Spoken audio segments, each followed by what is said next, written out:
Y hoy vamos a ver un mensaje, mis hermanos, que tiene como título Mi fidelidad. Pero así como en otras ocasiones, yo tengo que explicarle que no se trata de que usted y yo realmente seamos personas muy fieles. Cuando hablamos de mi fidelidad, nos referimos a la característica de Dios, que Él sí es fiel. Nos referimos a que Él es mi fidelidad. Si usted y yo, escúchame esto, y ya empecé a predicar para los que no se habían dado cuenta. Si usted y yo creemos o queremos ser fieles o consideramos que nos hemos vuelto personas fieles al Señor, es gracias a la fidelidad de Él. Amén.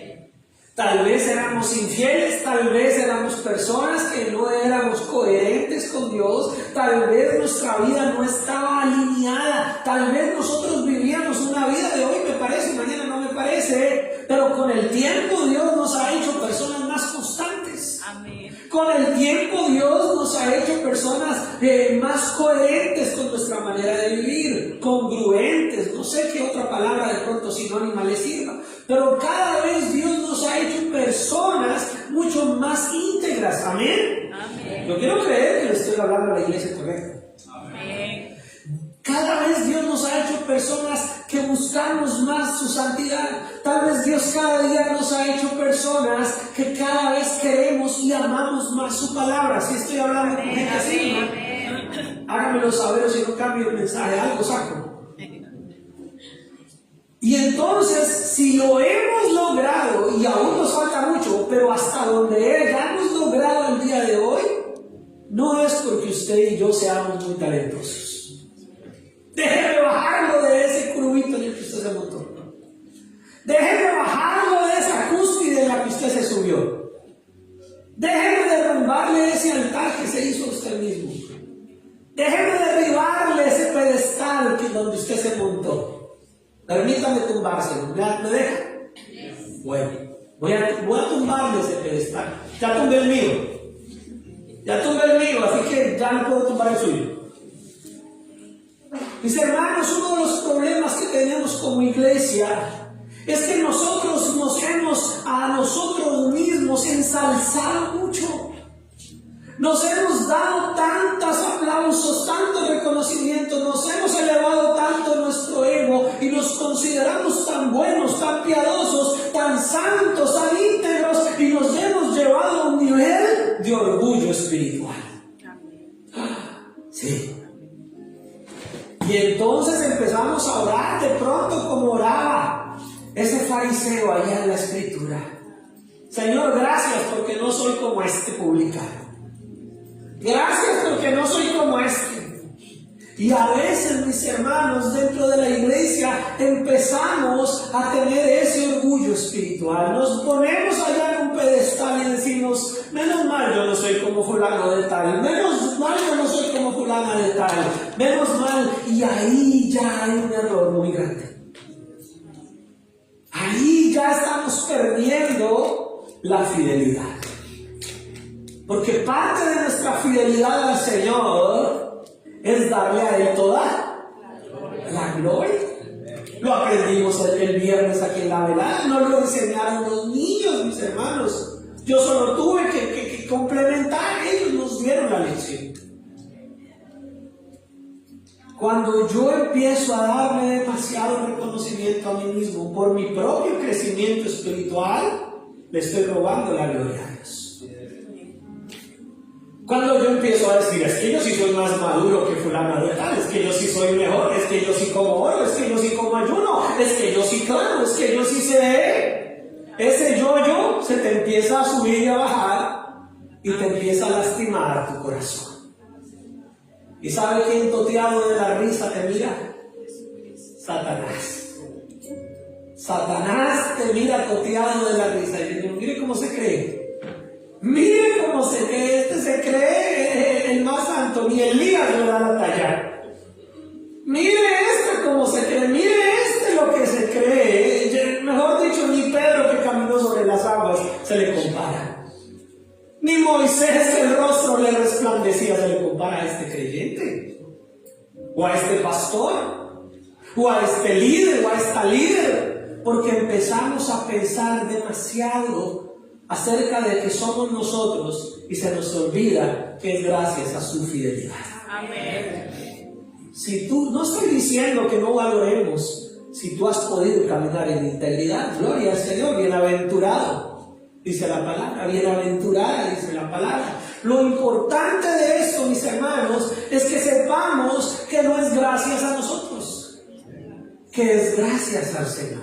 Amén. Si hasta aquí tú has podido ser fiel, es gracias a su fidelidad. Es gracias a que Él te ha sostenido. Si hasta aquí tú has podido avanzar, es gracias a que Él te ha dado el impulso. Es gracias a que Él te ha mantenido firme. Él es nuestra estabilidad. Por eso mi fidelidad es Él. ¿Sí estamos? Amén. Ahora, el otro lado de la moneda, eso tampoco te quita responsabilidad, ¿no? Porque dice, bueno, entonces si yo no soy fiel es porque Dios no ha querido. No, es que así somos. Que entonces buscamos siempre la forma de salirnos de la responsabilidad. No, al contrario, si tú sabes que Él es tu fidelidad, entonces sé responsable con tu vida. Examínate como oramos ahorita y dile al Señor, Señor, ¿cómo hago yo para parecerme más a ti? Así como tú eres fiel, yo quiero ser fiel, Señor. Así como tú eres manso, yo quiero ser manso, Señor. Así como tú amas, yo quiero amar. Así como tú perdonas, yo quiero perdonar. Así como tú enseñas, yo quiero enseñar. Así como tú exhortas. Iglesia, ¿cuántos se atreven a orarle así? ¿Cuántos valientes se atreven a decir, Señor, así como tú exhortas, yo quiero exhortar? Porque qué bueno es ir y quitarle la paja al vecino, ¿verdad? Sin haber quitado primero la viga de nuestro ojo. Qué bueno es señalarle de pronto al vecino su error, sin revisar si nosotros no hemos hecho algo igual o peor. Qué fácil se nos es condenar a los demás, sin revisar si tal vez nosotros no vamos de gancho con la misma persona. Mis hermanos, la palabra del Señor nos manda a ser íntegros, pero no a nuestra manera de pensar. Ser íntegros a la manera de Dios. Y uno de los problemas que a veces tenemos dentro de la iglesia es que la integridad, mis hermanos, es lo que dice la palabra íntegra. Lo cubre todo. Cubre nuestro ego. Cubre también nuestras ganas de sobresalir. Cubre también nuestras ganas de reconocimiento. Cubre también nuestras ganas de ser mejor que el vecino. La integridad quiere decir que nos sometemos a todos los principios espirituales de Dios. Porque aún como iglesia, mis hermanos, aún como pueblo de Dios, mis hermanos, se nos olvida que todo lo que tenemos espiritualmente, todo lo que hemos logrado espiritualmente, todos los dones, todos los talentos, todas las habilidades y aún el crecimiento del fruto del Espíritu Santo en tu vida, ha sido dado por Él, en Él y para Él. Y por eso hoy mi tarea, primero 2 de noviembre, el primer domingo de noviembre, es que terminemos este año, mis hermanos, y hayamos derribado ese estandarte que nos pusimos a nosotros mismos. Que hayamos derribado ese altar que de pronto nos hemos hecho a nosotros mismos. Que hayamos derribado tal vez ese tabernáculo, ese lugar alto que nos hicimos a nosotros y dejemos uno solo, el del Señor. Dejemos solo un lugar, dejemos solamente un podio para Él. Y todos nosotros reconozcamos que somos siervos de Él. Y todos nosotros reconozcamos que somos hijos. Y que si hijos tenemos que ser hijos obedientes. Bueno, vamos a ir a la palabra entonces. Salmo 33, versículo 1. Es que había que hacer esta introducción para poder leer el 1. Si no hacía esta introducción, de nada servía leer bien el 1. ¿Sí? Entonces, ahora sí, mis hermanos, llegó el momento de estar alegres. ¿Ya? Quedó derribado ese podio que usted se hizo. Quedó derribado ese monumento que nos hicimos a nuestra propia piedad. ¿Sí? Asegúrenme, por favor, díganme, si no todavía no lo leo. Sí hubo entendimiento, quedó derribado ese aspecto que nos hace a veces tener ese orgullo espiritual tan elevado. Porque aún en esa apariencia de humildad que a veces queremos proyectar, se nos filtra ese orgullito. Se nos filtra el orgullito de camuflado de humildad, camuflado de piedad, mis hermanos. En Colombia hay un japonés colombiano. Y no es cristiano, si lo es no lo sé, pero comentaba alguna vez que mucha gente cristiana le decía Dios te bendiga, pero detrás de ese Dios te bendiga había una cantidad de envidia, había una cantidad de resentimiento, había una cantidad de malas intenciones. Y mientras otros de pronto lo saludaban con algún tipo de grosería, pero le decían, usted me ha ayudado, usted me ha servido, él decía, prefiero al que me habla de pronto un poco tosco y grosero, pero que es sincero, que el que me dice Dios te bendiga, pero me envidia o me desea el mal a escondidas. Y a veces nosotros como cristianos hemos tal vez camuflado ese Dios te bendiga, Dios te bendiga, con envidia, con celos ministeriales, con resentimiento, pues porque el pastor sí le dejó así a mi no. Uy, porque la hermana sí hizo esto. Y hemos empezado a camuflar nuestra espiritualidad y a ponernos una mascarita de religiosos, de piadosos. ¿Sí les gusta que predique así o no? Y hemos empezado a ponernos esas cositas, mis hermanos. Y pasa una fecha como la que pasó ahorita y nos desgarramos las vestiduras porque de pronto el vecino se disfrazó de diablito. Pero se nos olvida que nosotros también tenemos un disfraz que no nos hemos quitado. Se nos olvida que tenemos ese disfraz de cristiano piadoso y manso, pero la lengüita se nos ha dividido en dos. ¿Sí entendió, no? ¿Y sabe quién tiene la lengüita dividida en dos? Las víboras, las serpientes. Y entonces se nos olvida, mis hermanos, que no se trata de aparentar ser cristiano. Estoy hablando de la iglesia correcta, ¿verdad? No se trata de aparentar ser cristiano. No se trata de aparentar ser piadoso. Se trata de serlo a la medida, a la altura de Dios y de su palabra. Y entonces ahí podemos, ahora sí, si hemos derribado, sí, es que creí que faltó como una patadita, algún ladrillo, alguna cosa que para terminarlo de derrumbar. Si hemos derribado y estamos todos al mismo nivel espiritual en términos de humildad, en términos de honestidad, en términos de fidelidad, sabiendo que nuestra fidelidad depende de Dios, entonces podemos leer el versículo 1 que dice, ¡alegraos! Si usted ha derribado eso, Padre, un aplauso. Si usted ha derribado ese pedestal que se hizo, entonces alégrese. Si usted se ha podido quitar la careta de disfrazarse de religioso y de puritano y de piadoso, entonces quítese esa máscara y alégrese. Porque la máscara no le deja ver la sonrisa. La máscara no le deja verle el gozo de su corazón. Entonces, si usted se la ha quitado, si usted ha derrumbado ese pedestal, alegraos, oh justos, en Jehová. En los íntegros, dice la palabra de Dios, que es hermosa la alabanza. Oigan, mis hermanos, aquí ya se puso bueno el mensaje. Ya pasó el regaño. Ya pasó el momento del derrumbe. Ya derrumbamos el pedestal. Ahora vamos a construir. Ahora vamos a levantar nuestras vidas. Alégrese, mi hermano, gócese si usted está viviendo una vida en integridad. Venga y cante y venga alabe si usted está viviendo una vida en integridad. Para los que no saben, el lema de toda la historia de la iglesia huelellana es santidad a Jehová. Nuestra vida, mis hermanos, es buscar su santidad. Integridad, mis hermanos, es también vivir una vida coherente, una vida sincera, una vida lejos de la hipocresía, una vida realmente honesta y sencilla. Y entonces la palabra del Señor dice que si somos de esas personas o justos o íntegros, nuestra alabanza, ¿cómo se escucha? Hermosa. Hermosa, mis hermanos. Hermosa, su alabanza es hermosa si vives en integridad.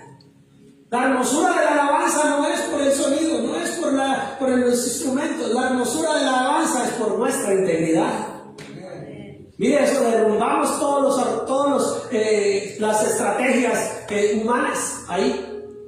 Derrumbamos todo el tema musical ahí. Porque lo que hace hermosa tu alabanza y mi alabanza es tu integridad.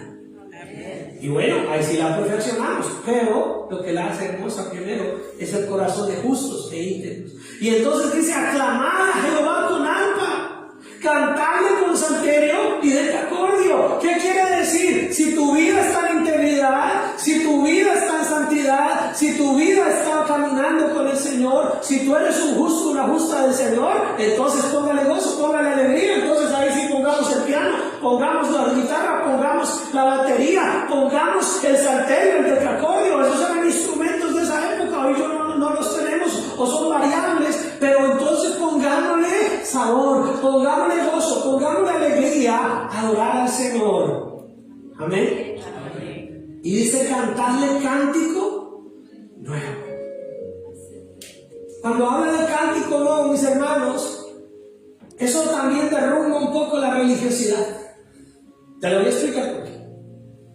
Porque cada generación se aferra a lo que le gusta. Y entonces entre cristianos decimos: ay, no hay como los himnos antiguos, coritos antiguos. Entonces, ¿qué hacemos con ese versículo? ¿Lo echamos a la basura? ¿Será que estos jóvenes, esta generación de jóvenes, no pueden expresarle al Señor un cántico nuevo? Cántico nuevo, mis hermanos, no es hacer ruidos. Cántico nuevo, dice la palabra del Señor, es hágalo bien. Cante algo nuevo, pero hágalo bien. Quiere decir, mis hermanos, que si usted tiene coros antiguos que le gustan, gócese. Pero si los jóvenes escriben canciones, viviendo vidas íntegras, teniendo un corazón recto delante del Señor, y ellos las cantan, usted también únase. Porque la generación de nosotros no es mejor que la generación de ahorita. Porque eso también es orgullo. Creer que entonces yo sí soy de la generación de los santos. Y entonces mis abuelos cristianos o nuestros tatarabuelos cristianos eran mejores o peores. Y nuestros hijos entonces vamos a pensar que ellos no tienen el poder espiritual, y el mismo espíritu que nos dio a nosotros la capacidad de llegar a los pies de Cristo no es el mismo espíritu que les va a dar a ellos la capacidad de llegar a los pies de Cristo. ¿Es el mismo Dios? ¿Es el mismo espíritu? ¿Es el mismo Señor? Entonces, cántico nuevo, mis hermanos, quiere decir que todo el tiempo existe la posibilidad de que le expresemos al Señor con nuevas canciones, con nuevas expresiones de alabanza, nuestro amor y nuestra gratitud. Pero ahí hay una recomendación muy importante: háganlo bien. ¿Aló? Háganlo bien, mis hermanos. Yo estaba así: claro, pastor, me voy a meter a curso de guitarra, me voy a meter a curso de... Bueno, con curso o sin curso de guitarra, cuando venga aquí a la iglesia, por lo menos, hágalo bien. ¿Y qué sería hacerlo bien? No esté mirando el techo. No esté mirando el celular la hora a ver cuándo ya se acaba.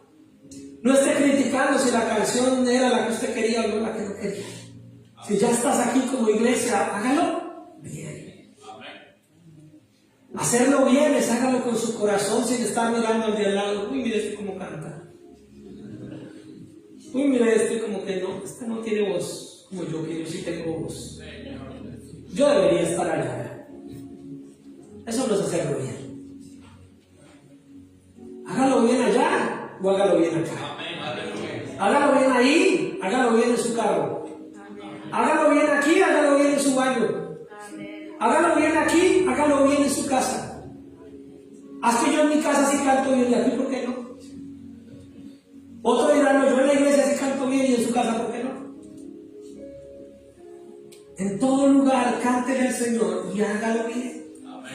Y se entonen en un cántico nuevo de alabanza, con destreza, cántele con alegría, tañendo con júbilo. Mis hermanos, tenemos que sacar el gozo de nuestra salvación a pesar de nuestros problemas, a pesar de nuestras adversidades. Cántele al Señor con júbilo. Y si tu adversidad es muy grande, si tus problemas son muy grandes, si tu situación es muy grande, entonces inclínate al Señor y dile al Señor, no te puedo cantar hoy, Señor, pero aquí me humillo, Señor, para que tú me consueles, para que tú me levantes. Pero no se quede inmune, no se quede paralizado, paralizada, sin decirle algo al Señor. Aún si no puedes cantar, si tu problema es tan grande que no puedes cantar, la Escritura te manda, haga oración. ¿Estás feliz? Cántale, Señor. ¿Estás triste y con problemas? Ora. Eso lo dice la Escritura. Pero en ninguna parte dice, no haga nada, mire para el techo, mírese las uñas, mire el celular. El Señor está esperando que usted y yo lo hagamos cada día mejor, que lo hagamos bien. Porque recta es la palabra de Jehová. Mira el contraste. A mí me gusta más enseñar que predicar, para los que no se han dado cuenta. Pero mira el contraste que hay acá. Entre el versículo 3 y el versículo 4 hay un contraste bien grande, pero que nos lleva a entender por qué el Señor hizo ese contraste. Primero le está diciendo a su iglesia, a su pueblo, a sus hijos, le está diciendo, alégrese, cante, hágalo bien y hágalo con júbilo. Y el contraste, les dice, es porque recta es la palabra de Jehová. Y toda su obra es hecha con fidelidad. El contraste es que Dios nos manda que nos alegremos y que seamos fieles porque Él es fiel. Que usted le cante con alegría y en medio de las pruebas y las dificultades usted saque gozo, saque júbilo, saque algo que haya allá en medio de su dolor, saque algo para decirle al Señor, Señor, me estoy consumiendo de problemas, pero aquí con la poquita fuerza que me queda, Señor, te doy toda mi alabanza. ¿Y sabe por qué le dice el Señor? Porque su palabra es recta. Mire el contraste. Él está diciendo, porque mi palabra es recta, porque Dios no falla, porque Él no miente, porque Él no nos va a dejar en vergüenza a los que estamos como justos e íntegros delante de Él. Y entonces dice la palabra del Señor, porque recta es la palabra de Dios. La palabra del Señor es verdadera y toda su obra es hecha con fidelidad. Podemos confiar que todo lo que hace Dios es correcto. Si estamos pasando por un problema, por una situación, sepa que Dios está al tanto de eso. Y Dios todo lo que hace, lo hace de manera correcta. Dios no se equivoca. Dios no es el culpable, pero Dios sí está ahí con nosotros. Y dice la palabra del Señor, Él ama ¿qué? Justicia y juicio. Lo que Dios quiere de nosotros es que seamos justos, como Él es justo. Que seamos santos, como Él es santo. Que seamos perfectos, como Él es perfecto. Y si nos pusiéramos muy teológicos, eso se nos vuelve casi imposible. Si nos ponemos muy teológicos y si nos ponemos muy estrictos en la búsqueda, se nos vuelve un imposible. Pero el salmista lo está cantando, lo está volviendo poema. Quiere decir, lo voy a intentar, voy a hacer lo que Dios está pidiendo de mi vida. Voy a cantarle, voy a hacerlo, porque a Él ama la justicia, Él ama el juicio, y de la misericordia de Jehová está ¿qué? Llena la tierra, mis hermanos. Llena la tierra. Yo no sé si acuerdan algunos, pero hemos hablado, mis hermanos, de que lo más importante de que Dios te dé a ti la oportunidad de predicar, de enseñar, de discipular, de guiar a otros, es la misericordia. De nada sirve que tú quieras ser el más sabiondo, la más sabionda de la palabra. Si no hay misericordia en tu vida, no hay nada. Porque es la misericordia la que está llenando la tierra. Dios quiere que seamos misericordiosos. Ahora, ser misericordioso no es tolerar el pecado. Ser misericordioso no es suavizarle la verdad a la gente. Al contrario, ser misericordioso es ir a la real necesidad del ser humano de arrepentimiento, de búsqueda de perdón. Pero ser misericordioso es saber que esa persona podría ser tú. Ser misericordioso es saber, mis hermanos, que Dios te tuvo la misma misericordia a ti que le puede tener a otro. ¿Estamos? Amén. Tú no eres mejor, ni yo soy mejor, ni yo me merecía más misericordia que otra persona. No. Solamente Dios, que es misericordioso, con quien Él es misericordioso. Y clemente, con quien es clemente. Es el único que puede decir, saber por qué lo hace y por qué no lo hace. Pero de nosotros está ser misericordiosos, porque Él es misericordioso. Así que por duro que a veces tengas que hablarle a alguien, no estoy diciendo que no tengas que hablarle de pronto con todos los argumentos bíblicos y bien claro a alguien, hazlo con misericordia. Hazlo con misericordia. Llena tu corazón de misericordia y lleva una palabra de misericordia. Amén. Amén. Para que no seamos como ese que dijo, gracias porque no soy como este público. Y entonces dice la palabra del Señor que por la palabra de Jehová todo fueron hechos los cielos, la tierra y todo el ejército de ellos por el aliento de su boca. Miren, mis hermanos, el Señor tan solo habló y los cielos fueron creados, sopló la palabra y nacieron todas las estrellas. Mis hermanos, su palabra es fiel y poderosa. Cuando vemos del versículo 6 hasta el 9, mis hermanos, nos está describiendo, mis hermanos, el poder creador de Dios.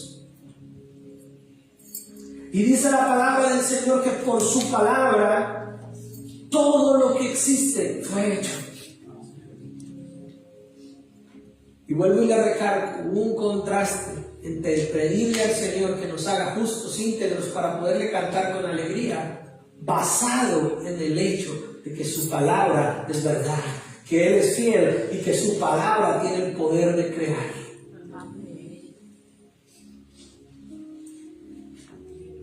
Él junta como montón las aguas del mar y pone en depósito los abismos. Versículo 8. Tema a Jehová que toda la tierra. Teman delante de Él todos los habitantes del mundo. Porque Él dijo y fue hecho. Él mandó y existió. Mis hermanos, que todo el mundo tema quiere decir que todo el mundo obedezca, se rinda ante Él. No es cuando la palabra, y esto lo hemos explicado los martes con Él, pero yo solo quiero explicar a ustedes también, porque soy así, buena gente hoy con ustedes. Pero, mis hermanos, cuando la palabra del Señor habla del temor a Dios y aún de que no se le tema a otros dioses, lo que está diciendo es ríndase ante Dios y no se rinda ante otros dioses. Obedezca a Dios y no obedezca a otros dioses. El temor a Dios se traduce en obediencia. El temor a Dios se traduce en hacer su voluntad. Eso es temor a Dios. Temor a Dios no es quitarnos en una esquina temblando así, no, eso no es temor a Dios. Temor a Dios es decir, Señor, porque conozco quién eres tú, lo que tú mandas yo voy a hacer. Porque entiendo quién eres tú, entonces ¿por qué te voy a llevar la contraria? Porque entiendo quién eres tú, entonces voy a seguir tus ordenanzas. Entonces porque entiendo quién eres tú, yo voy a hacer tu voluntad. Eso es temor a Dios. Amén. Amén. No es miedo que nos arrincona en una esquina y nos pone a mordernos las uñas, no. El temor a Dios, al contrario, te levanta con fe. Y dice, si conozco al Señor grande y poderoso, temible, que su palabra creó todo, con su aliento se hicieron las estrellas, entonces voy a hacer lo que Él me pide. Voy a vivir conforme a sus decretos. Voy a vivir conforme a sus ordenanzas, porque entiendo quién es Él. Eso es el temor a Dios. Amén. En una de las parábolas el Señor, no lo voy a enseñar todo porque ya el tiempo se me está acabando, pero en una de las parábolas del Señor le da talentos a la gente y nos muestra 3 escenarios. A uno le da una cantidad mayor, a otro una menor y a un tercero le da una sola. Y cuando el amo vuelve para ver qué ha pasado con lo que le dio, al que le dio más poquito le dice, lo escondí porque tuve miedo. Y el Señor le dice, siervo negligente y malo, con lo mínimo había podido ponerlo en los bancos y que por lo menos hubiera ganado el interés.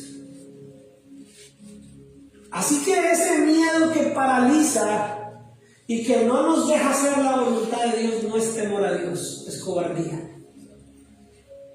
No es temor a Dios, es pereza. El temor a Dios, dice, conozco que mi Señor es grande en misericordia y poder, pero también es estricto, que siembra donde no regó, que escoge y que saca cosecha donde no sembró. Pues si me dio algo con mayor razón, voy a ponerlo a su servicio, voy a hacerlo prosperar, voy a llevar fruto y voy a darle la gloria a Él. El temor a Dios no nos paraliza, el temor a Dios nos pone en función de Él. El temor a Dios nos hace entender quién es Él y movernos a alegrar nuestro corazón de gratitud por lo que Él ha hecho por nosotros. ¿Sí está conmigo? Amén. El Dios creador, mis hermanos, dice que con solo su aliento todas las estrellas, todo el ejército de los cielos se formó. ¿Usted sabe lo que es solamente el aliento de Dios formando estrellas? No sabemos. ¿Para qué decimos que si no lo sabemos? A duras penas lo tratamos de entender. Pero el Señor está diciendo que si entendemos un poquito, que si por lo menos comprendemos quién es Él, tema a Jehová toda la tierra. Obedézcale. Teman delante de Él todos los habitantes del mundo. Mire, todo el mundo debería tener ese temor de Dios y reconocer Él es Dios, pero el mundo no lo conoce porque el mundo no ha podido conocerlo, porque no ha escuchado el mensaje, y usted y yo somos esos mensajeros para ir y decirle a la gente, hay un Dios así, y así es como usted y yo tenemos que servir. Entonces la palabra del Señor nos pone a nosotros a decirle a la gente, hay un Dios grande y poderoso. Porque Él dijo y fue hecho. Él mandó y existió. Eso suena tremendo. Uy, si Dios mandó que se hicieran los árboles, pero Dios también te mandó a perdonar. Uy, si Dios mandó que se hicieran los animales, pero Dios también te mandó a vivir una vida en obediencia. El mismo que mandó y que por su boca se hicieron las cosas, es el mismo que nos manda a nosotros a buscarle mientras pueda ser hallado. Es el mismo que nos manda a nosotros a buscar su reino y su justicia y esperar que todas las demás cosas lleguen por allá. Él mandó y existió. Entonces nuestra fidelidad es Él. Amén. Amén. Él es mi fidelidad. Cierra ahí tus ojos y vamos a orar. Pero antes de empezar a orar, mi hermano y mi hermana, ahí con sus ojos cerrados, tómese unos segundos para reflexionar en cómo ves tú a Dios.